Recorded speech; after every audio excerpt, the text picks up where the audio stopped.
ചില കണ്ടുപിടുത്തങ്ങൾ, ചില ഫുഡുകളൊക്കെ ചില അബദ്ധങ്ങളിൽ കൂടെയാണ് സംഭവിച്ചെന്നൊക്കെ പറയാറുണ്ട്. അങ്ങനെ അബദ്ധത്തിൽ സംഭവിച്ച ഒരു ഫുഡ് ഐറ്റമാണ്, ഒരു ഫുഡ് കോമ്പിനേഷനാണ് നമ്മുടെ പഴംപൊരിയും അതായത് ബീഫ് കറിയും. അത് രണ്ടും കൂടെ കൂട്ടി കഴിക്കുന്ന ഒരു കോമ്പിനേഷൻ. ആ ഒരു കോമ്പിനേഷൻ ഒരിടയ്ക്ക് ഭയങ്കര ട്രെൻഡി ആയിരുന്നു. ഞാൻ ഉണ്ടാക്കിയിരിക്കുന്നത് അതിനോട് ഏകദേശം സാമ്യം വരുന്ന ഒരു സ്നാക്കാണ്. കണ്ടില്ലേ? നിങ്ങൾക്ക് ഇതുണ്ടാക്കുന്നത് കാണുമ്പോൾ മനസ്സിലാവും ഇതെന്താണ് സംഭവം എന്നുള്ളത്. എന്തായാലും പഴംപൊരിയും ബീഫും ഇഷ്ടപ്പെടുന്ന എല്ലാവർക്കും ഈ ഒരു സ്നാക്ക് ഇഷ്ടമാകും. എന്തായാലും ഈ ഒരു സ്നാക്ക് എങ്ങനെയാണ് ഉണ്ടാക്കുന്നത് നമുക്ക് നോക്കിയിട്ട് വരാം. നമ്മുടെ വെറൈറ്റി ആയിട്ടുള്ള സ്നാക്ക് ഉണ്ടാക്കാൻ വേണ്ടിയിട്ട് ഇവിടെ ഞാനൊരു 3 നേന്ത്രപ്പഴം ഇതുപോലെ ചെറുതായിട്ട് കട്ട് ചെയ്ത് വെച്ചിട്ടുണ്ട്. പിന്നെ ഇതെടുത്ത് വെച്ചിരിക്കുന്നത് ബീഫാണ്. ബീഫെന്ന് പറഞ്ഞു കഴിഞ്ഞാൽ നമുക്ക് ഫ്രൈ ചെയ്യാനൊക്കെ എടുക്കുന്ന ബീഫുണ്ടല്ലോ, നമ്മളൊന്ന് വേവിച്ചിട്ട്, അതായത് കുക്കറിനകത്തൊക്കെ ഇട്ടൊന്ന് ഉപ്പും മഞ്ഞൾപ്പൊടിയും കുരുമുളകും ഒക്കെ ഇട്ടൊന്ന് വേവിച്ചെടുക്കത്തില്ലേ, ആ ഒരു ബീഫിൻ്റെ ഞാൻ ഫ്രൈ ചെയ്യാൻ എടുത്ത് വെച്ച ബീഫാണ്. അതിൽ നിന്ന് കുറച്ചെടുത്തിട്ട് ഞാൻ ഇതുപോലെ മിക്സിയിലൊന്ന് ജസ്റ്റ് ഒന്ന് പൊടിച്ച് വെച്ചിട്ടുണ്ട്. പിന്നെ നമുക്ക് വേണ്ടത് ബ്രെഡാണ്. ബ്രെഡ് ഇതുപോൾക്ക് ഞാൻ സൈഡെല്ലാം കട്ട് ചെയ്തിട്ട് ഇതുപോൽക്കൊന്ന് പരത്തി വെച്ചിട്ടുണ്ട്. ഇനി അടുത്ത് നമുക്ക് ഇതുപോൽക്കൊരു പാൻ അടപ്പിലോട്ട് വെച്ചിട്ട് ഇതിലേക്ക് കുറച്ച് നെയ്യൊന്ന് ഒഴിച്ച് കൊടുത്ത് നമുക്ക് ആ പഴം ഒന്ന് വരട്ടിയെടുക്കണം. നുറുക്കി വെച്ചിരിക്കുന്ന നേന്ത്രപ്പഴം.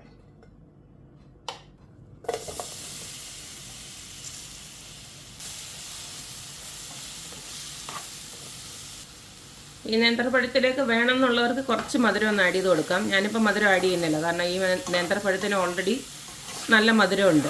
അപ്പം മധുരം ആവശ്യമില്ല എന്നുണ്ടെങ്കിൽ ആഡ് ചെയ്യേണ്ട. പിന്നെ കുട്ടികൾക്കൊക്കെ ഇത്തിരി മധുരം വേണമെന്നുള്ളവർക്ക് മാത്രം ഈ ഒരു വരട്ടുന്ന സമയത്ത് കുറച്ച് വേണമെങ്കിൽ മധുരം 1-2 ടേബിൾ സ്പൂണ് നമ്മുടെ പഞ്ചസാര ഒന്ന് ഇട്ട് കൊടുത്ത് ഇതുപോൽക്കൊന്ന് വരട്ടിയെടുത്താൽ മതി.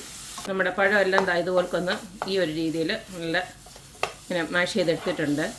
ഈ ഒരു വരുവായി കിട്ടിയാൽ മതി. കാരണം നല്ല പഴുത്ത പഴമേ എടുക്കാവൂ, അല്ലെങ്കിൽ ഇങ്ങനെ കിട്ടത്തില്ല, ഇങ്ങനെ കട്ടിയായിട്ട് കിടക്കും. അപ്പോൾ നമുക്ക് ഈ ഒരു പരുവത്തിൽ എടുക്കണം. പിന്നെ സ്റ്റൗ ഓഫ് ചെയ്യുക. ഇനി ഇത് നമുക്ക് നന്നായിട്ടൊന്ന് ആറാൻ വെക്കാം. അതായത് ഒന്ന് നല്ലതായിട്ട് തണുത്തതിന് ശേഷം നമുക്കിനി ബാക്കി പ്രോസസ്സ് ചെയ്യാൻ പറ്റത്തില്ല. അപ്പോൾ ഇതിൽ നിന്ന് നല്ലതായിട്ടൊന്ന് തണുത്ത് വരട്ടെ. അപ്പോൾ നമ്മുടെ നേന്ത്രപ്പഴം വരട്ടിയതൊക്കെ ഇതുപോൾക്ക് നല്ല തണുത്ത് വന്നിട്ടുണ്ട്. ഇനി നമുക്കിതേപോലെ കുറേശ്ശെ എടുക്കുക. ഇനി ഇതിൻ്റെ നടുക്കോട്ട് നമ്മുടെ ഈ കുറച്ച് നമ്മുടെ ബീഫുണ്ടല്ലോ അതുകൂടെ ഫില്ല് ചെയ്യുക ഇതിൻ്റെ നടുക്കോട്ട്.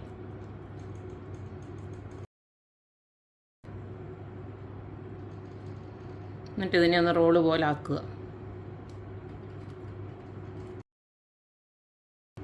ഈ ഒരു രീതിയിൽ ഒന്നാക്കിയെടുക്കുക. എന്നിട്ട് നമ്മുടെ ബ്രെഡ് ഉണ്ടല്ലോ അതിനെ അതിൻ്റെ ഈ നടുക്കോട്ട്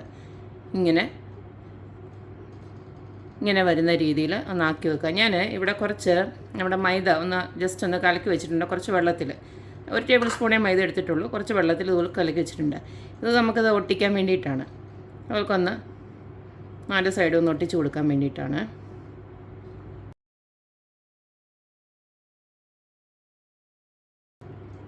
ഒരു ബ്രെഡിൻ്റെ ശകലം ഒന്ന് നേരത്തെ തന്നെ ഇച്ചിരി മുറിഞ്ഞിരിക്കുമായിരുന്നു. അതാണ് ഇങ്ങനെ ഇരിക്കുന്നത്. അത് കുഴപ്പമില്ല. ഇതുപോലൊക്കെ അങ്ങ് ആക്കി എടുത്തേച്ചാൽ മതിയല്ല. കണ്ടില്ലേ? ഇതുപോലൊക്കെ അങ്ങ് ആക്കി എടുക്കുക. ഇങ്ങനെ അങ്ങ് ആക്കി എടുത്താൽ മതി. ബാക്കിയോടെ ഞാൻ ഇതുപോലൊക്കെ ആക്കിയെടുക്കാം.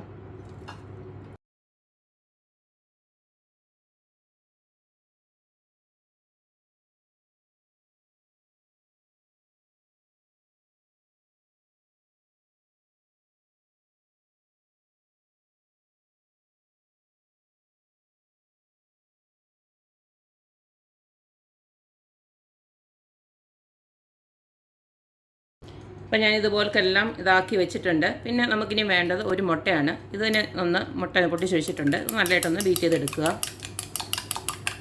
ഇതുപോലൊക്കെ ആക്കി എടുത്തതിന് ശേഷം നമുക്കിതേൽ ഓരോന്നിനെ എടുത്ത് ഇതുപോലൊക്കെ ഇതിനകത്തൊന്ന് മുക്കിയിട്ട് ഒന്നെങ്കിൽ 2 സൈഡും മൊരിച്ചെടുക്കുക, അല്ലെങ്കിൽ നമുക്ക് ഫ്രൈ ചെയ്ത് വേണമെങ്കിലും എടുക്കാം. ഏത് രീതിയിലും എടുക്കാം. ഞാനിപ്പോൾ നമ്മുടെ പഴം വരട്ടിയ ആ ഒരു പാത്രം തന്നെ അങ്ങോട്ട് വെച്ചിട്ടുണ്ട്. ഇതിലേക്ക് കുറച്ച് നെയ്യൊന്ന് ആഡ് ചെയ്ത് കൊടുക്കാം. നമ്മുടെ നേരത്തെ റെഡിയാക്കി വെച്ചിരുന്ന ആ ഒരു ബ്രെഡിൻ്റെ ഇതില്ലേ, ആ ബ്രെഡ് ഈ ബ്രെഡിൻ്റെ ആ ഫില്ലിങ്ങും വെച്ചിട്ടുള്ളത് നമുക്ക് ഇതിലേക്ക് ഇട്ട് കൊടുക്കാം. കാരണം ഇതിനകത്ത് നമ്മൾ ഉപയോഗിച്ചിരിക്കുന്ന എല്ലാം വെന്ത സാധനമാണ്. ഓൾറെഡി നമ്മൾ കുക്ക് ചെയ്തതാണ്. അതുകൊണ്ടാണ് ഞാൻ ഈ എണ്ണയ്ക്കകത്ത് വേണ്ടാന്ന് പറയുന്നത്. എണ്ണയ്ക്കകത്ത് പൊരിച്ചില്ലെങ്കിലും കുഴപ്പമൊന്നുമില്ല. പൊരിച്ച് വേണമെങ്കിലും എടുക്കാം. അങ്ങനെ ഇഷ്ടമുള്ളവർക്ക് അങ്ങനെ വേണമെങ്കിലും എടുക്കാം.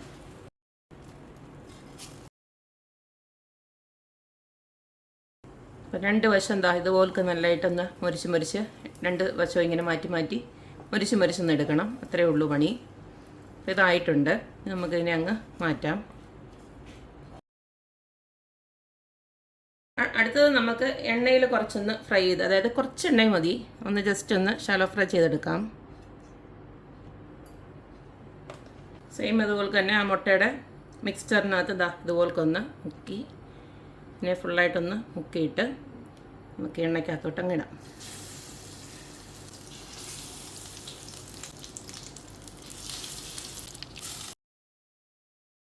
അപ്പോൾ കണ്ടല്ലോ, നമ്മുടെ ഈസി ആയിട്ടുള്ള ഒരു സ്നാക്കാണിത്. അതായത് പഴംപൊരിയും ബീഫും ഒക്കെ നമ്മളെപ്പോഴും കഴിച്ചിട്ടുണ്ട്. ഇപ്പോഴത്തെ ഒരു ട്രെൻഡിങ് ആയിരുന്നു അത്. ഒരിടയ്ക്ക് ഒരു ഭയങ്കരമായിട്ട് ട്രെൻഡിങ് ആയിരുന്നു പഴംപൊരിയും ബീഫ് എന്ന് പറഞ്ഞിട്ട്.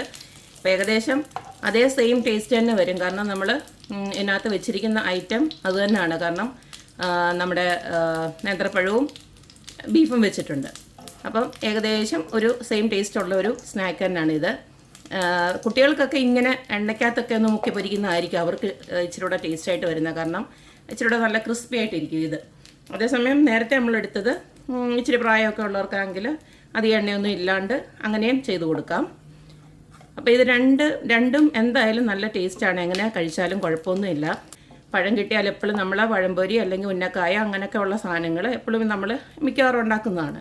അപ്പോൾ ഇതുപോലൊക്കെ ഒന്ന് വെറൈറ്റി ആയിട്ട് ഉണ്ടാക്കി കൊടുത്തു കഴിഞ്ഞാൽ എല്ലാവർക്കും ഇഷ്ടമാകും. അപ്പം എല്ലാവരും ഇതൊക്കെ ഒന്ന് ട്രൈ ചെയ്ത് നോക്കുക, എന്നിട്ട് അഭിപ്രായങ്ങളൊക്കെ അറിയിക്കുക. അപ്പോൾ എപ്പോഴും പറയുന്ന പോലെ എൻ്റെ റെസിപ്പീസ് ഇഷ്ടമുള്ള എല്ലാവരും please like, share and subscribe. അപ്പോൾ ഇനിയൊരു അടിപൊളി വീഡിയോ ആയിട്ട് വരുന്നവരേക്കും ബായ്.